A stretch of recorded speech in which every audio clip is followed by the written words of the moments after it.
Okay, so I know what you're thinking. You woke up yesterday, you grabbed some popcorn, you sat down, and you finished watching the CG trailer. You're disappointed. You're upset. You're confused. I've seen the reaction of the community, and I don't blame you guys one bit. I was just as confused as you guys were, if you couldn't tell by the live reaction. Yeah, this can't be it. This can't be it. Fuck no.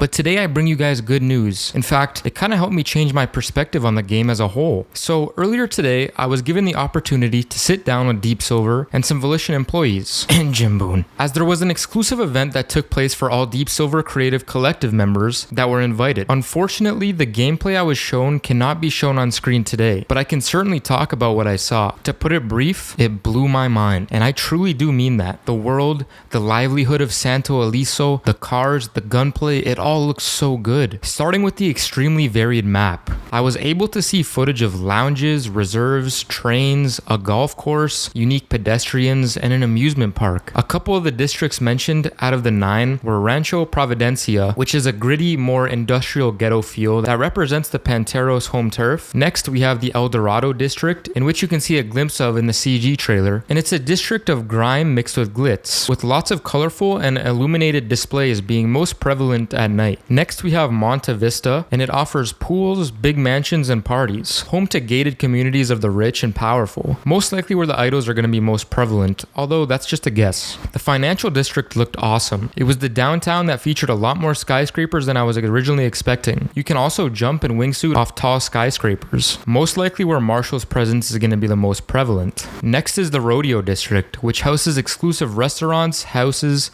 and retreats for the rich and famous. Honestly, after seeing the gameplay, I can say that Santo Eliso might just take Stillwater's crown as the best map in a sandbox game, and that's truly saying a lot, so we'll just have to wait and see. Next is the customization they shown. They said that the boss will have 8 different player voice options, with the biggest creation suite ever featured in a Saints Row game. By the way, during a Q&A session of the event, Jim Boone strongly hinted at the return of socks. So you play the game and you slowly build the Saints up from scratch. That's why people kind of had the idea that the iconic purple was gone, but it's due to the fact that as the game is completed, the world will become progressively more purple according to Jim Boone. That's why at first you saw more teal and barely any of the signature purple. Not only can you customize your gang, but as you slowly take over the city, you can purchase new territory and build different types of strongholds all around the map. For example, you can collect toxic waste and build a toxic depot, or you can build a fighting academy and run a criminal business from your newly purchased lot of land. It's all about player choice and sounds completely new to the Saints Row franchise. Every choice you make with these lots will have an impact on the world. For example, you can choose different areas where you want to build the rim jobs to customize your vehicles. You can build a protection ring, an auto theft company, and also an arms racket dealership. You can even build a laundry company and even hospitals. According to Jim Boone, the game has returned to the series' strengths and its rich criminal roots. He states that the storyline will feature humor, but it will be toned down from Saints Row III to focus on more grounded elements. He describes it as a mix between Saints Row 2 and Saints Row III. Interesting. Go to hell.